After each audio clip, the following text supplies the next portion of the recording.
எத்தனை இடையூறுகள் வந்தாலும் கடமையை மறக்காதே. தன்னம்பிக்கை போதும், தலை நிமிர்ந்து வாழலாம் என்பதற்கு வழிகாட்டியாகவும், வீர மங்கையாகவும், நல்ல குடும்ப நல ஆலோசகராகவும், சிறுவர்களுக்கு பாலியல் ரீதியாக ஏற்படும் பிரச்சனைகளை தீர்வு காண பள்ளிகளில் விழிப்புணர்வை ஏற்படுத்தும் வகையில் கருத்தரங்குகளை நடத்துபவராகவும், தன் கடமையில் முழு ஈடுபாட்டுடனும் 28 வருட பணி அனுபவத்துடனும் இங்கு வருகை தந்திருக்கும் மகளிர் துணை காவல் ஆய்வாளர் திருமதி பி மலர்விழி பி அவர்களை பிளஸிங் குழுமத்தின் சார்பாக கௌரவிக்கிறோம்.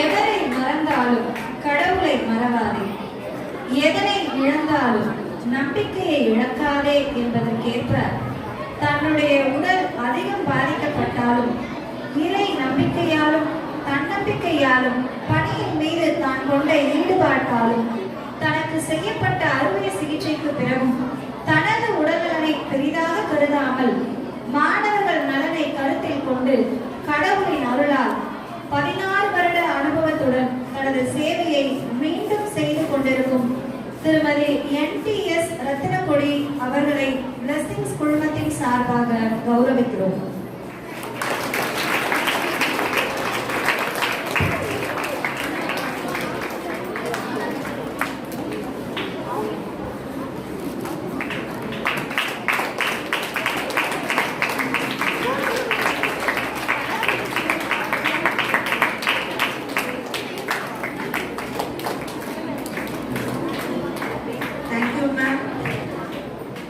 பேச்செல்லாம் அருமை, செயலெல்லாம் இனிமை, தோற்றத்தில் மிக எளிமை, அதுதான் இவருக்கு பெருமை. ஆம், தன்னுடைய புற தோற்றத்தை கருத்தில் கொள்ளாமல் தனது ஊக்குவிக்கும் பேச்சால் அனைவரையும் கவர்ந்து மருத்துவ துறையிலும் பல்வேறு சாதனைகளை படைத்து சிறந்த சமூக ஆர்வலராக தனது சேவையை செவ்வனே செய்து கொண்டிருக்கும் மருத்துவர் பி கார்த்திபா அவர்களை பிளஸிங்ஸ் குழுமத்தின் சார்பாக கௌரவிக்கிறோம்.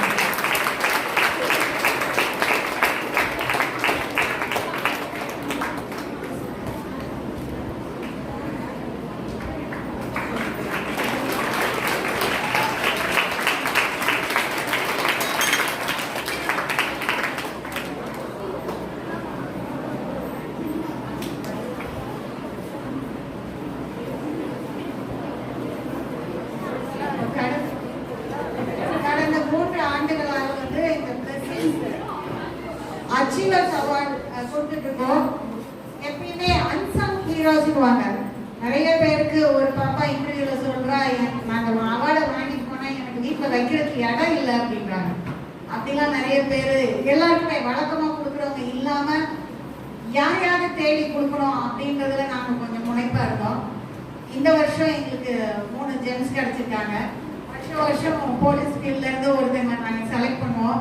சகோதரர் மனோ அவர்கள் தான் இதுக்கு எனக்கு ரொம்ப உதவியா இருந்தாங்க. அவங்களை செலக்ட் பண்றதுல அவங்க கொடுத்த சஜஷன், அவங்க கொடுத்தது மேம் அவர்கள் தெளிவா பேசக்கூடியவர்கள். இன்னைக்கு கொஞ்சம் எல்லாருக்கும் பசிச்சு ஆக. அப்புறம் மிஸ்ஸஸ் ரத்னக்கொடி, எனக்கு அவங்க பல ஆண்டுகளாக சர்ச்சில் தெரியும். அவங்க சுகவீனமா கிட்டத்தட்ட 6 மாசம் ஹாஸ்பிட்டல்ல மாறி மாறி ஜிஹெச்லயும் இருந்தாங்க. ஒரு நாள் விட்டு ஒரு நாள் இல்லைன்னா அவ்வப்போது அவருடைய கணவருக்கு ஃபோன் பண்ணி கேட்பேன். கேட்கும் போதெல்லாம் நாளைக்கு ஒரு சர்ஜரி, நாளைக்கு ஒரு ஸ்கேன், இன்னைக்கு பிசியோதெரப்பி அப்படின்னு ஏதாவது ஒன்று சொல்லிக்கிட்டே தான் இருப்பாரு. அப்ப என்னால போய் கூட பார்க்க முடியல. அவங்களுக்கு ஒன்று நான் சொல்லிட்டே இருப்பேன், நீங்க ப்ரேயர் அப்படின்னு சொல்லிட்டே தான் இருப்பேன். அவங்க கூட 8 நபர்கள் இதே ப்ராப்ளம்ல அட்மிட் ஆனாங்க. ஆனா இவங்க ஒருத்தங்க தான் தன்னுடைய மன உறுதியினால வந்துட்டாங்க நமக்கு திரும்ப. அது ஒரு பெரிய திரும்ப. நான் அவங்க சர்ச்சில் வாரம் பார்த்தேன். பார்க்கும்போது அவங்க ஸ்கூல் போகல, வேலைக்கு போகல, இன்னும் வீட்டில் தான் இருக்காங்க அப்படின்னு நினச்சிட்டு இருந்தேன். போன வாரம் ஒரு காரியத்துக்காக அவங்க பள்ளிக்கு போக வேண்டியது, அவங்க போன வேலைக்கு வந்து இறங்குறாங்க. நானே கேட்டேன், வேலைக்கு வரீங்களா அப்படின்ட்டு. ஆச்சரியமா இருந்தது. ஏன்னா இந்த ஒரு சாக்கை வச்சுட்டு நிறைய பேர் வீட்டில் உட்காந்துக்கிறோம். அப்படி இல்லாமல் அவங்க திரும்பி வேலைக்கு வந்தாங்க. அது எனக்கு ரொம்ப சந்தோஷமா இருந்தது. இவங்களுக்கு காலையில கார்த்திகை அவங்க பார்க்கும்போது எனக்கு ரொம்ப அப்படி ஒரு சிரிப்பு. நான் வந்தோடனே இன்ட்ரடியூஸ் பண்ணாங்கன்னா அவங்கள பார்க்கல. இன்னொரு சகோதரர் ஒருத்தர் தான் இவங்க ரெஃபர் பண்ணாங்க. காலையில வந்தோடனே ஒரு அழகான ஒரு சிரிப்பு. அது சொன்னேன், ரொம்ப அழகா சிரிக்கிறாங்க அப்படின்னு. என் மகளை கூட இருந்தா நான் சொன்னேன், ரொம்ப அழகா சிரிக்கிறாங்க பாரு அப்படின்னு சொல்லிட்டு இருந்தேன். அப்புறம் தான் கேள்விப்பட்டேன் அவங்க ஒரு மோட்டிவேஷனல் ஸ்பீக்கர்னு. ஆனால் இன்னைக்கு அவங்களுக்கு கொஞ்சம் உடல்நிலை சரியில்லாததுனால அவங்களால பேச முடியலன்னாங்க. அவங்க பார்க்கும்போது எனக்கு ஹெலன் கெல்லர் ஞாபகம் வந்துருச்சு. ஹெலன் கெல்லர் படிக்கும்போது அடிக்கடி யோசிப்பேன், எப்படி வாய் பேச முடியல, காது கேட்காது, கண்ணு தெரியாது, அவங்க ஒரு மோட்டிவேஷன் ஸ்பீக்கரா இருந்திருக்காங்க. ஹெலன் கெல்லருடைய ஹிஸ்டரி நமக்கு எல்லாத்துக்குமே ஒரு பெரிய சேலஞ்ச். வாழ்த்துக்கள் தான், நம்ம 3 பேருக்குமே வாழ்த்துக்கள். ரொம்ப சந்தோஷம்.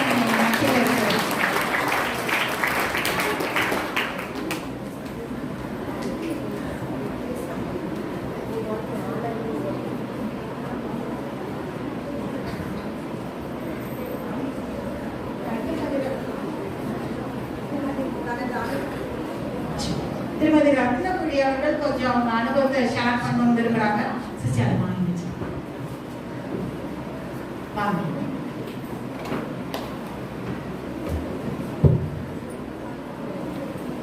முதலாவது கடவுளுக்கு நன்றி சொல்றேன். நீங்க என்னை கூப்பிட்டு என்னை கௌரவிச்ச பிளஸிங் ஃபேமிலி குடும்பத்திற்கு நான் நன்றி சொல்றேன். பிரின்சிபல், தாளாளர், தலைமை ஆசிரியர், ஆசிரியர்கள், மாணவ செல்வங்களுக்கு என்னுடைய வணக்கத்தை தெரிவித்துக் கொள்கிறேன். நான் வந்து கடந்த 2023ஆம் ஆண்டு நவம்பர் மாதம் வயிற்று வலியினால ஆஸ்பத்திரியில அனுமதிக்கப்பட்டு ஜிஹெச்ல சாதா வயிற்று வலியினால தான் போனோம். நாங்க ஒரு 3 மணிக்கு ஹாஸ்பிட்டல் அட்மிட் ஆனோம். ஸ்கேன்லாம் எடுத்தாங்க. டாக்டர் வந்து ஸ்கேன்ல ஒரு ஸ்கேனை எடுத்து பார்த்துட்டு எனக்கு வந்து சர்ஜரி பண்ணணும்னு சொன்னாங்க. சர்ஜரி பண்ணணுன்றது கூட எனக்கு தெரியாது. நான் வந்து ஒரு 6 o'clock மேல நவம்பர் 2ஆம் தேதி அன்கான்சியஸ் ஆயிட்டேன். எனக்கு என்ன நடக்கிறதுன்னு எனக்கு தெரியாத நிலைமையில நான் இருந்தேன். எனக்கு வந்து 2ஆம் தேதி நைட்டு சர்ஜரி நடந்தது. சர்ஜரி நடந்து ஒரு 1 வீக் வந்து அப்சர்வேஷன்ல இருந்தேன். எனக்கு வந்து கான்சியஸே இல்லை. என்னை வந்து யார் பார்த்தா நான் எப்படி இருந்தேன்றது, எனக்கு எப்படி சர்ஜரி பண்ணி என்னென்ன டியூப் எல்லாம் இருந்ததுன்றதெல்லாம் கூட நான் எனக்கு தெரியாது. ஒரு 1 வீக் கழிச்சு தான் எனக்கு இந்த மாதிரி சர்ஜரி நடந்ததுன்னு எனக்கு தெரியும். எனக்கு ஒரு பெரிய, அதாவது யோசிக்கிற ஒரு இது கூட எனக்கு இல்லை. என் கடவுள் ஏன் அப்படி எனக்கு ஆச்சுன்ற மாதிரி கூட எனக்கு நினைக்கிறதுக்கு யோசிக்க முடியாத ஒரு நிலைமையில இருந்தேன்.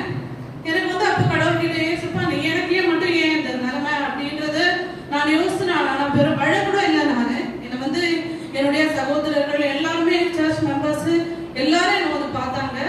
அப்போ கூட நான் வந்து அழலை. ஏன் அப்படின்றது எனக்கு இது வரைக்கும் தெரியல. கடவுள் வந்து நான் வந்து ரொம்ப தைரியசாலியெல்லாம் கிடையாது. நான் ஸ்டேஜ்ல கூட நான் பேசுறது கிடையாது. எனக்கு முதல் தடவை சர்ச்ல மட்டும் தான் நான் சாட்சி சொல்லியிருக்கிறேன். கடவுள் என்னை இங்க உயிரோடு நிக்க வச்சிருக்கிறார். அதற்காக நான் முதலாவது நன்றி கடவுளுக்கு சொல்றேன். எல்லாருடைய பிரேயர்னால தான் நான் இங்க உயிரோடு இருக்கிறேன். அதுக்காக நான் இங்க சின்ன சாட்சியா உங்ககிட்ட நான் பகிர்ந்துக்கிறேன். ஜபத்தால எதுவுமே முடியாத இல்ல. கடவுள் என்ன இங்க சாட்சியா உங்ககிட்ட கடவுளுடைய சாட்சி சொல்றதுக்காக எனக்கு நிக்க வச்சிருக்காரு. அதுக்காக நன்றி சொல்றேன். கடவுள் வந்து எனக்கு, நான் டாக்டர் கூட எல்லாம் விசிட்லாம் வரப்ப சொல்லுவாங்க, நீங்க வந்து ரொம்ப தைரியமா இருக்கீங்க, உங்க வில் பவரால தான் நீங்க வந்து இவ்வளோ தைரியமா இருக்கிறதுனால தான் உங்களுக்கு எதுவும் ஆகாது. அதாவது 6 மாசம் நான் ஹாஸ்பிட்டல்ல இருந்தேன். முதல் நவம்பர் 2 அட்மிட் ஆகி நம்பர் ஃபுல்லா டிசம்பர் 2 தான் டிஸ்சார்ஜ் ஆன ஜிஹெச்ல. குடல்ல, சிறுகுடல்ல ரத்தம் கட்டி எனக்கு வந்து அந்த சிறுகுடல்ல வந்து பாதி எடுத்துட்டாங்க. சர்ஜரி செஞ்சு 2 குடலுமே வெளியில இருந்தது. ஒரு குடல்ல வந்து என்னுடைய மலம், அதாவது பாத்ரூம் போகாத மறுக்க இருக்கிறதுக்கு நான் சாப்பிட்ற எல்லாமே அந்த பை மாதிரி வச்சுட்டு இருந்தாங்க, பேக் மாதிரி குட்டியா, அந்த பேக்ல எல்லாமே வந்துடும். இன்னொரு குடல்ல வந்து இங்க வந்து ஒரு பேண்டேஜ் மாதிரி போட்டு அதை அப்பப்போ கிளீன் பண்ணுவாங்க. எனக்கு அதெல்லாம் கூட எதுவுமே தெரியாது. அங்கேயும் கழிச்சு அந்த க்ளீன் பண்ணி அந்த எனக்கு ட்ரெஸ்ஸிங் பண்றப்பதான் இந்த விஷயம்லாம் எனக்கு தெரிஞ்சது. அதாவது கடவுள்கிட்ட ஏசப்பா எனக்கு இவ்வளோ தாங்கிறதுக்கு எனக்கு சக்தி கொடுங்க நான் ஜெபம் பண்ணேன். எல்லாருடைய ஜெபம் தான், ஒவ்வொருத்தருடைய பிரேயர்னால தான் எனக்கு எல்லாத்தையும் தாங்குற அளவுக்கு கடவுள் எனக்கு சக்தி கொடுத்தாரு. அந்த ஆப்ரேஷன் முடிஞ்சு ஒரு 10 டேஸ்ல திருப்பி எனக்கு சர்ஜரி பண்ணணும் டாக்டர் சொன்னாரு. அதாவது குடல் வந்து இந்த தோல் வந்து ரொம்ப உங்களுக்கு சாஃப்டா இருக்கிறதுனால நிக்கல, மறுபடியும் சரிஞ்சிருச்சு உங்களுக்கு குடல், மறுபடியும் தூக்கிங்க வச்சு உங்களுக்கு ஒரு சர்ஜரி பண்ணணும் அப்படின்னு சொன்னாரு. 10 டேஸ்ல திருப்பி மறுபடியும் எனக்கு சர்ஜரி நடந்தது. சர்ஜரி முடிந்து அந்த ட்ரெஸ்ஸிங் எல்லாம் முடிஞ்சு திருப்பி ஒரு 10-15 நாள் இருக்கும். மறுபடியும் டாக்டர் சொன்னாரு உங்களுக்கு வந்து குடல் திருப்பியும் மறுபடியும் சரிஞ்சிருச்சு, உங்களுக்கு மறுபடியும் சர்ஜரி பண்ணணும். இப்போ உங்களுக்கு வந்து ஆபரேஷன் தியேட்டர்ல போய் பண்ண தேவையில்லை, இங்கே வந்து நாங்க வார்ட்லயே உங்களுக்கு பண்ணிடுறோம் அப்படின்னு சொல்லி வார்ட்ல ஒரு வாட்டி பண்ணாங்க. இந்த ஆபரேஷனே எனக்கு 3 வாட்டி நடந்தது. ஒவ்வொரு வாட்டியும் ஸ்கேனு, ஒரு வாட்டியும் பிளட் டெஸ்ட், எல்லாமே அந்த சாப்பாடே இல்லை, ஒரு ஜூஸ் மட்டும்தான் நான் சாப்பிட்டுட்டு இருக்கிற மாதிரி இருந்தேன். ஃபுல்லா ட்ரிப்ஸ் தான் எனக்கு ஏறிச்சு. சாப்பாடு கூட, அதாவது ஒரு டம்ளர் ஜூஸ் குடிக்கிறதே ஒரு பெரிய ஒரு விஷயமா இருந்தது. 6 மாசம் நான் ஹாஸ்பிட்டல் எப்படி கிடைச்சுன்றது கடவுளுக்கு தான் நன்றி சொல்றேன். நானு சர்ஜரி முடிஞ்சு அந்த டிசம்பர் 2 எனக்கு வந்து டிஸ்சார்ஜ் பண்ணாங்க. டிஸ்சார்ஜ் பண்ணிட்டு மறுபடியும் நீங்க 3 மாசம் கழிச்சு வந்து மறுபடியும் அட்மிட் ஆகி உங்களுக்கு திருப்பி அந்த குடலை வந்து வெளியே உள்ள எடுத்து வச்சு தைக்கணும் அப்படின்னு சொன்னாங்க டாக்டர். நாங்கள் டிசம்பர் 2 வீட்டுக்கு வந்து 1 மாசம் ரெஸ்ட்ல இருந்தோம். அதுக்கப்புறம் வந்து ஜனவரி 2 நாங்கள் போனோம். ஜனவரி 2 வந்து டாக்டர் பார்த்துட்டு உங்களுக்கு வந்து சர்ஜரி பண்ணிடுறோம் அப்படின்னு நார்மல் வார்டில் அட்மிட் பண்ணாங்க. அட்மிட் பண்ணி எனக்கு சர்ஜரி நடந்தப்போ ரத்தம் கட்டாம இருக்கிறதுக்காக ஒரு மாத்திரை கொடுத்தாங்க. எனக்கு ரத்தம் உறையிற தன்மை இருக்குது, அதனால அந்த டேப்லெட் இங்க கண்டினியூவா எடுத்துக்கணும்னு கொடுத்தாங்க. அந்த டேப்லெட் சாப்பிட்டதுனால அந்த ஆபரேஷன் முடிஞ்சு ஒரு 1 மந்த் எடுத்துட்டேன். நான் நிறுத்தல, ஆனா அந்த மாத்திரை வந்து நிறுத்திருக்கணும்னு சொன்னாரு டாக்டர். எனக்கு ஜிஹெச்ல அதை சொல்லல. அனதீஷியா கிட்ட போறப்போ மறுபடியும் சர்ஜரி பண்றதுக்கு போறப்போ அனதீஷியா சொன்னாரு நீங்க இந்த டேப்லெட்டை நிறுத்திருக்கணும், நிறுத்தாதனால எனக்கு யூரின் போறப்போ பிளட் ஃபுல்லா யூரின் மூலமா பிளட் எல்லாம் வெளியே வந்து பிளட் கிடையாது, என்னால நடக்க முடியாது, ரொம்ப வெயிட் லாஸ் ஆயிட்டேன், என்னால பேசக்கூட முடியாது, இவ்வளவு தூரம் கூட நடந்து போக முடியாத சூழ்நிலை. அப்போ வந்து டாக்டர் என்ன சொன்னாரு, உங்களுக்கு அனதீஷியா டாக்டர் சொன்னாரு உங்களுக்கு அந்த டேப்லெட்டை நிறுத்திருக்கணும், நிறுத்தாத விட்டாங்க. இப்போ வந்து சர்ஜரி உங்களுக்கு பண்ண முடியாதுன்னு. ஃபுல்லா வெயின் எங்கேயுமே கிடைக்கல, எனக்கு கையில எந்த இதுலயும் கிடைக்கல. அதனால காலில் போட்டு எனக்கு பிளட் ஏத்துனாங்க. காலில் பிளட் ஏத்துனதுனால எனக்கு ஃபுல்லா அந்த வெயின்ல ஃபுல்லா வீங்கிட்டு காலையில எனக்கு பிளட் ஏற முடியாத சூழ்நிலை, ஃபுல்லா கால் வீங்கிடுச்சு. காலை என்ன சொல்லிட்டாங்க, பிளட் கிளாட் ஆயிடுச்சு, உங்களுக்கு பிளட் கிளாட் ஆனதுனால இங்க எங்களுக்கு அந்த வசதி இல்லை ஜிஹெச்ல, நீங்க வேற எங்கேயாவது சென்னை ஜிஹெச்ல போய் பார்த்துக்கணும்னு டிஸ்சார்ஜ் பண்ணிட்டாங்க எங்களை. ஜனவரி 27 நாங்க எஸ்ஆர்எம் ஹாஸ்பிட்டல்ல அனுமதிக்கப்பட்டு எனக்கு சர்ஜரி பிப்ரவரி 24 நடந்தது. அந்த பிப்ரவரி 24 வரைக்கும் ஒவ்வொரு நாளும் எனக்கு வந்து அந்த கால்ல இருக்கிற வீக்கத்தை குறைக்கிறதுக்கு ட்ரீட்மெண்ட் பண்ணாங்க. அதெல்லாம் முடிஞ்சு எனக்கு ட்ரீட்மெண்ட் முடிஞ்சதுக்கு அப்புறம் பிப்ரவரி 24 தான் எனக்கு சர்ஜரி நடந்து. சர்ஜரி 24 கூட நான் உயிரோட திருப்பி வருவேன்றது ஒரு நிலையில்லாத வாழ்க்கையா இருந்தது. என் பிள்ளைங்க, என் பெரிய பொண்ணு வந்து 12th படிச்சா. அப்ப வந்து அவ கூட நாங்க இல்லாம கூட இருக்க முடியல. அவருடைய அத்தை பொண்ணு வீட்டுல தான் 2 பிள்ளைங்களும் போய் விட்டு இருந்தோம். அவங்கதான் அவங்களுக்கு எல்லாம் பாத்துட்டாங்க. ஒவ்வொரு நாளும் நான் நினைச்சு ஃபீல் பண்ணுவேன், எனக்கு என் குழந்தைங்களோட இருக்க முடியல, எக்ஸாம் எழுதுறதுக்கு என் பெண்ணோட இருக்க முடியல, நான் ரொம்ப ஃபீல் பண்ணேன். ஜபம் தான் நான் பண்ணிட்டு இருந்தேன். எல்லாருடைய சர்ச்லயும் சரி, எல்லா இடத்துல எங்க ஸ்கூல்ல டீச்சர்ஸ்ங்க பாசிட்டிவ் பிரேயரு, பசங்களுடைய பிரேயரு, உங்களுடைய பிரேயரு, உங்க டீச்சர்ஸோடைய பிரேயரு, பிள்ளைங்களோட பிரேயரால தான் நான் இன்னைக்கு நிக்கிறேன்.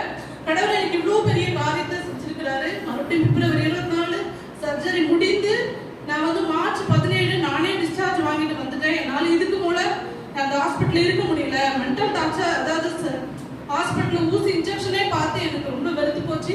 எனக்கு வீட்டுக்கு அனுப்பிடுங்க, நான் வீட்டுல போய் ட்ரீட்மெண்ட் பாத்துக்கிறேன், அங்க பாத்துக்கிறேன் அப்படின்னு சொல்லி நான் கட்டாயப்படுத்தி எஸ்ஆர்எம் ஹாஸ்பிட்டல்ல இருந்து வெளியே வந்தேன்.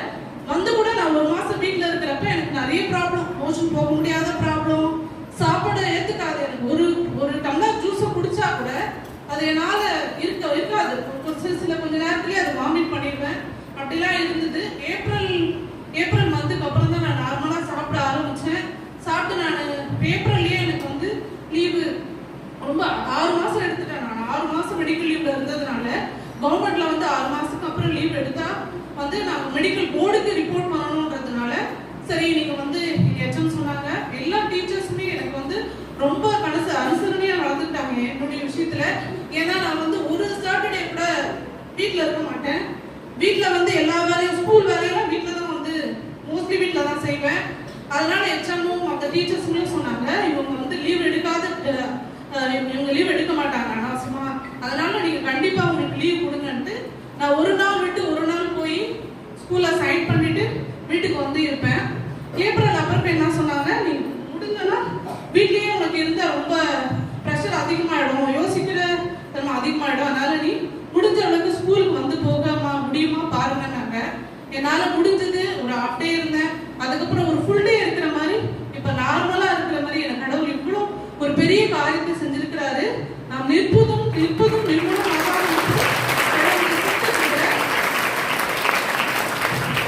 அதனால எல்லாருக்கும் பிரேயர் வந்து பெரிய காரியங்களையும் செய்யும். ஜபத்தினால முடியாது எதுவுமே இல்லை. அதனால பிரேயர் பண்ணுங்க. பிரேயரை என்னைக்குமே கடவுளை நம்புறதை என்னைக்குமே கைவிடாதுங்க. எல்லாருக்கும் நன்றி சொல்றேன்.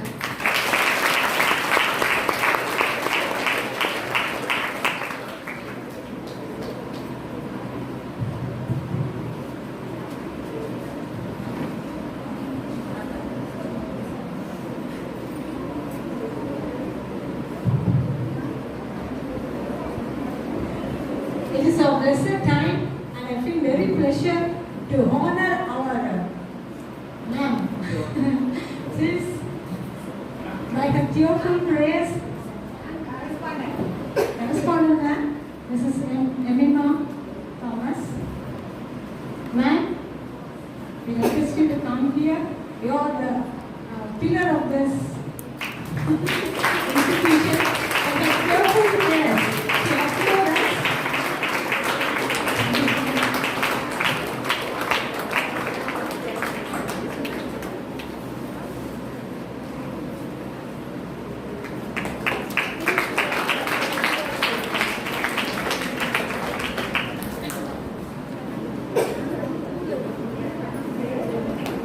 Thank you so much, ma'am.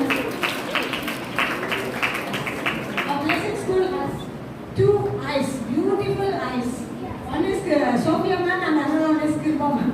You know, our body without eyes we cannot live, isn't it?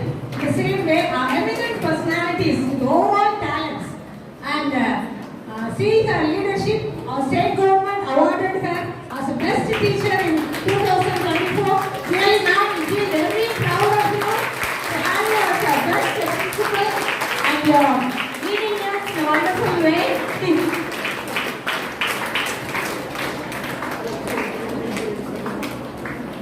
Thank you so much, ma'am.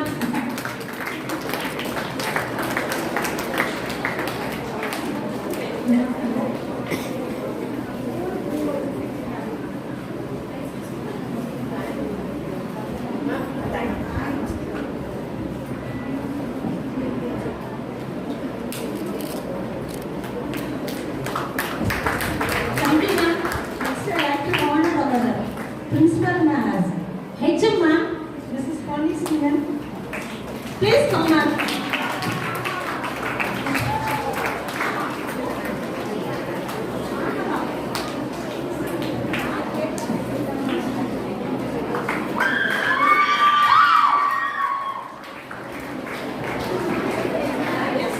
Our principal, ma'am, will honor her.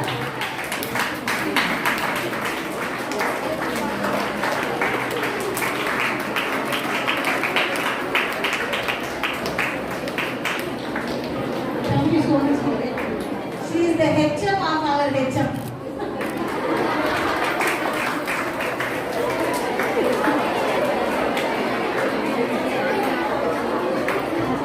எங்க ஸ்கூல் ஹெட்மாஸ்டரோட wife.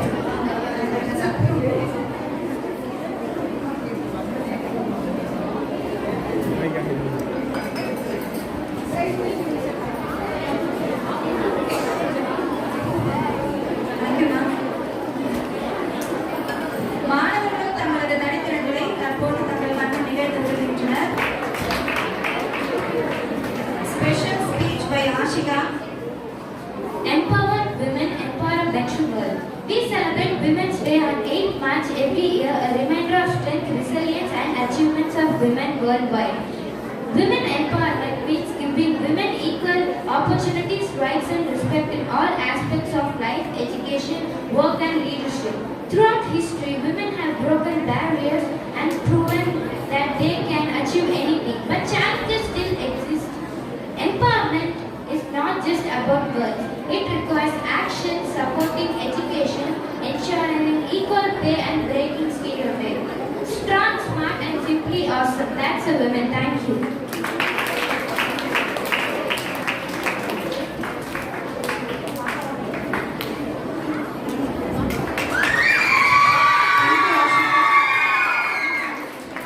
Special dance by Sri Darshini.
ரொம்ப அழகா இருக்குது, கேட்டுட்டே இருக்கலாம்.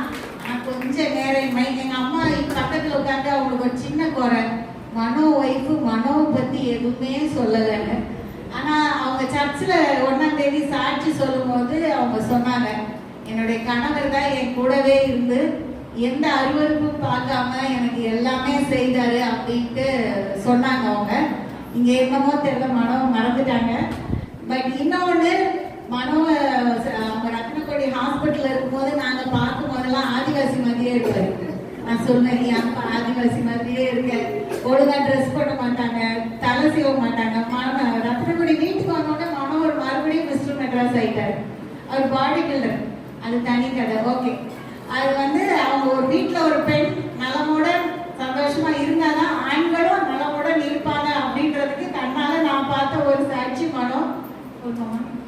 Okay, தனது திறமையாலும் கலைநுட்பத்தாலும் தன்னை அடையாளம் காட்டி வெற்றி வாகை சூடிய வீர மங்கைகளுக்கு பரிசுகளை வழங்க என் பள்ளி தாளாளர் அவர்களையும் பள்ளி முதல்வர் அவர்களையும் அன்புடன் அழைக்கின்றோம்.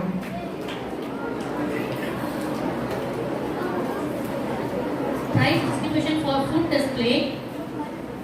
First prize, Ms. Jessie Janardhan.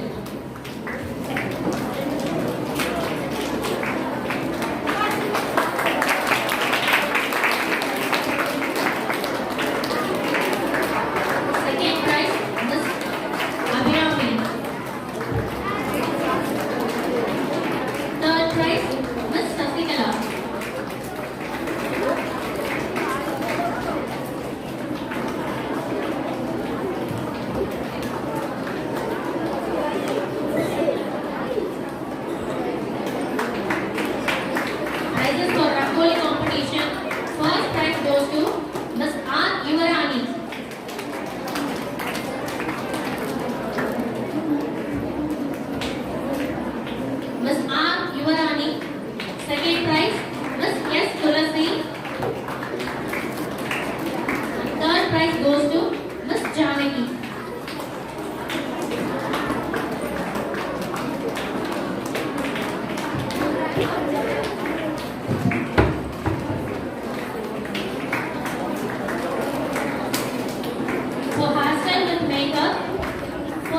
prize, Ms. S.A. Esther Ilpamalar.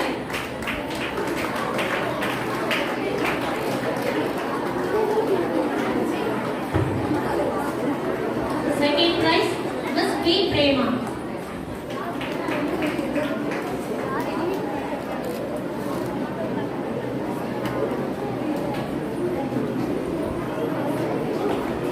Prizes for Mahandi Designing.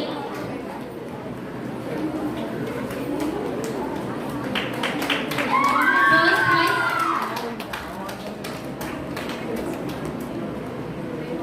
second prize, Ms. Prema.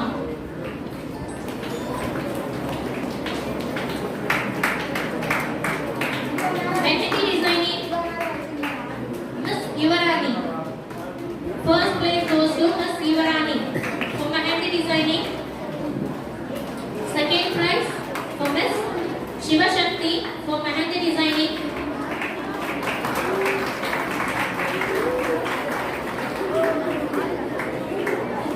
Third prize goes to Ms. Sasikala.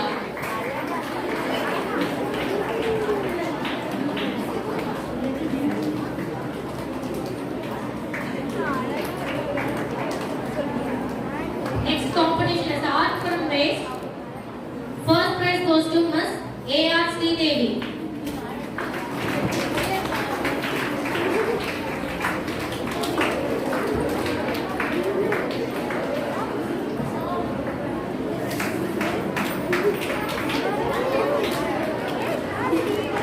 Next competition is vegetable and fruit carving. First place goes to Ms. Janaki.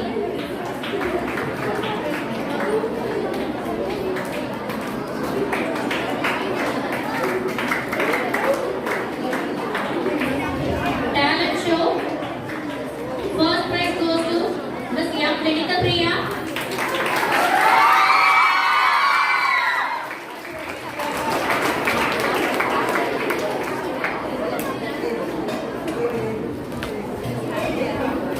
Second prize goes to Ms. Rajeshwari.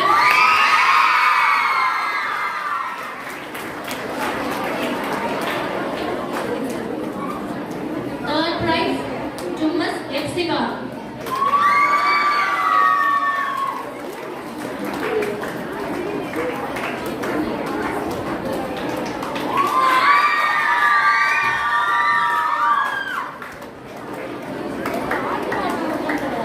Prizes for the judges, Ms. T. Banu.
prize, Miss P. Ranjita.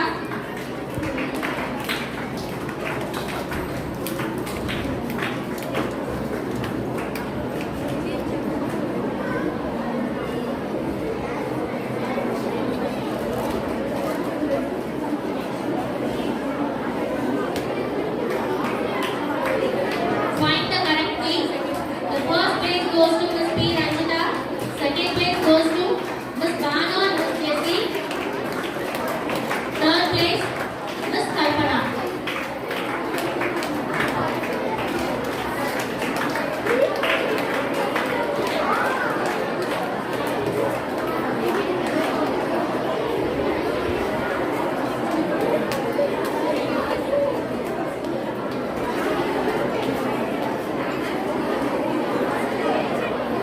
P. Ranjita.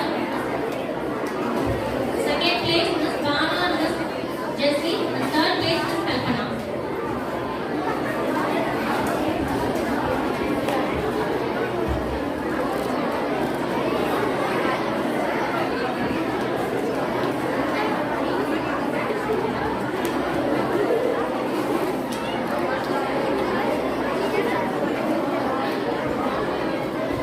The next competition is Name the Things is blindfold. The first place goes to Miss Jessie. And second place for Miss Prasanna.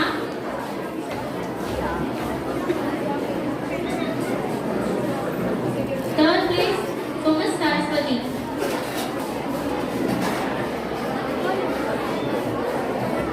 First place Miss Jessie. Second place Miss Prasanna. And third place Miss Saraswati.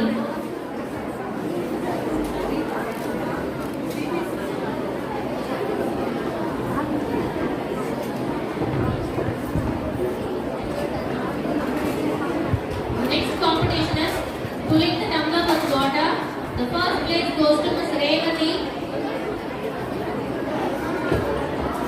Second place to Miss Rajakumari.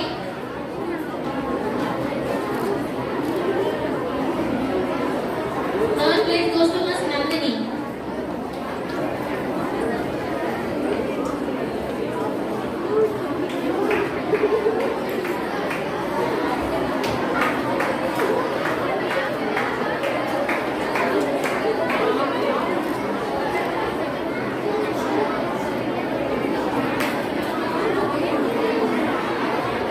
Rajakumari and Miss Nandini for pulling the tumbler with water.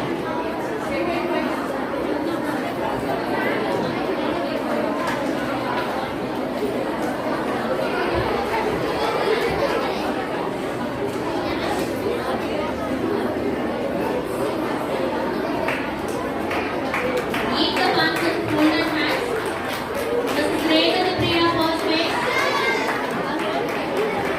Miss Revati Priya first place.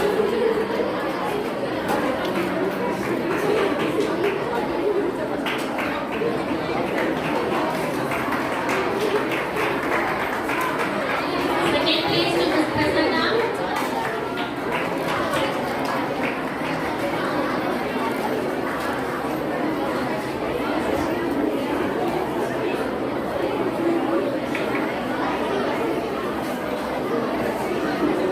And third place goes to Miss Priyanka.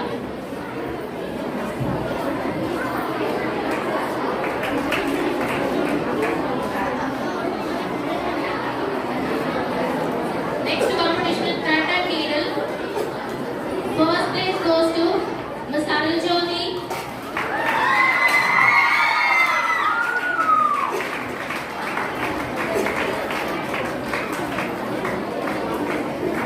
Third place goes to Miss Jemima.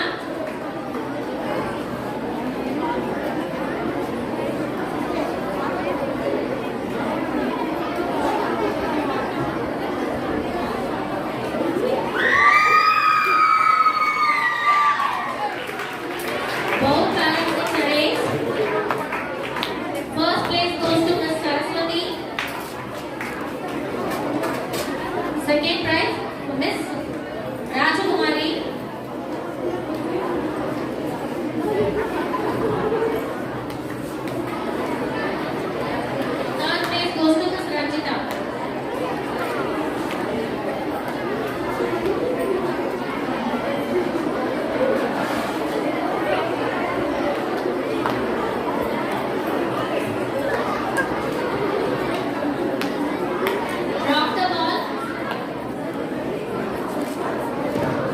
First place goes to Ms. Anuljyoti.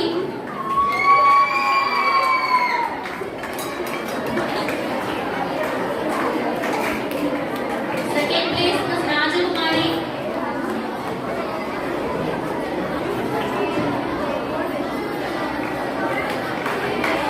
Second place goes to Ms. Rajakumari. Third place Ms. Saraswati.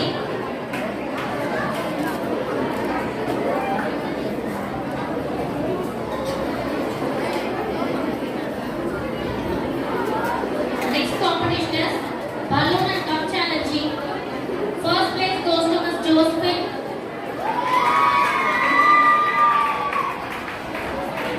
Second place goes to Ms. Rajakumari. And third place goes to Ms. Saraswati.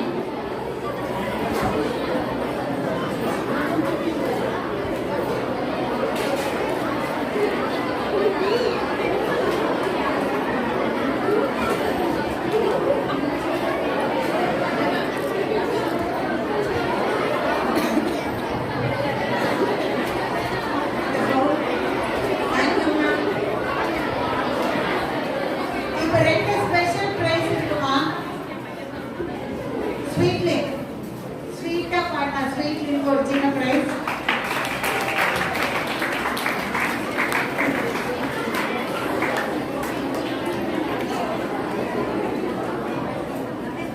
ஸ்வீட்ல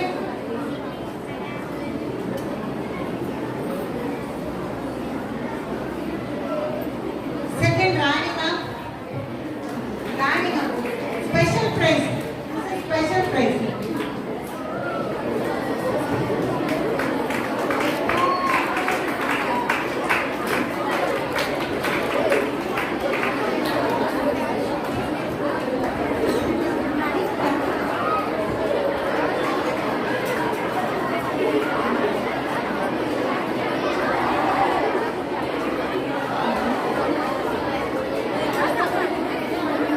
துளசிமா ஒரு கவிதை.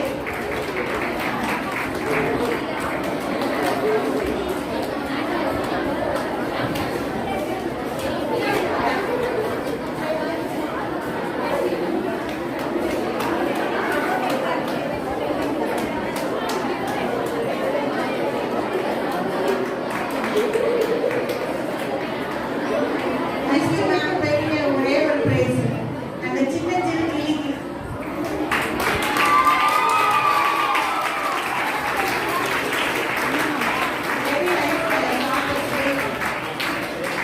அதுக்கு நான் நேரம் என்னை என்ன பார்த்துட்டே நான் முடிச்சிருந்தாங்க முடிச்சுட்டு போயிட்டா.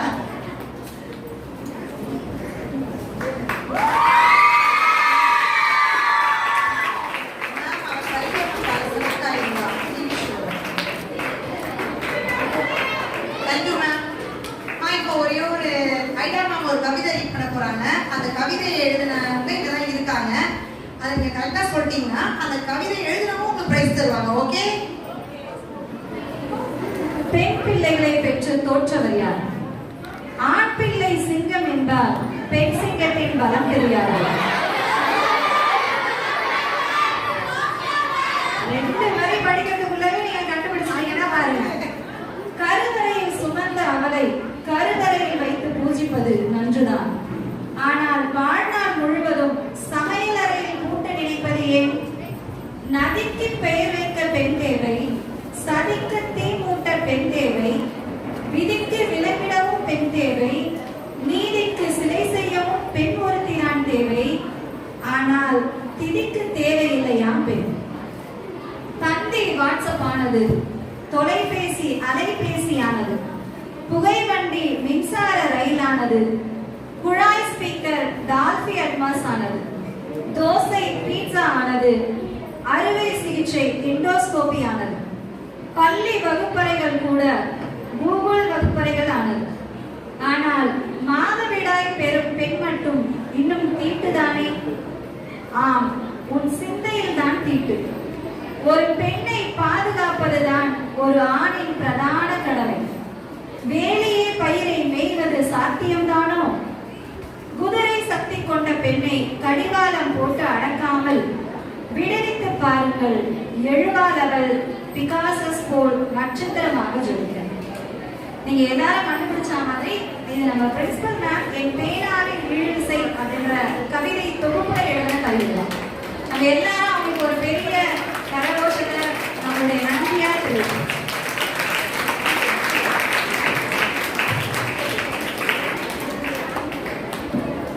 நன்றி மறப்பது நன்றென்று எல்லாருமே சொன்னாங்க. எல்லாருமே சொன்னாங்க.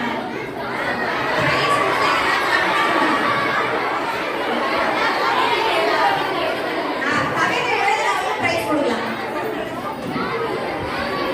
Thank you children. இது நான் 2 வருஷத்துக்கு முன்னாடி எழுதினது. உண்மைக்கு இதை கேட்காம எனக்கு கொஞ்சம் கண்ணீர் வந்துச்சு.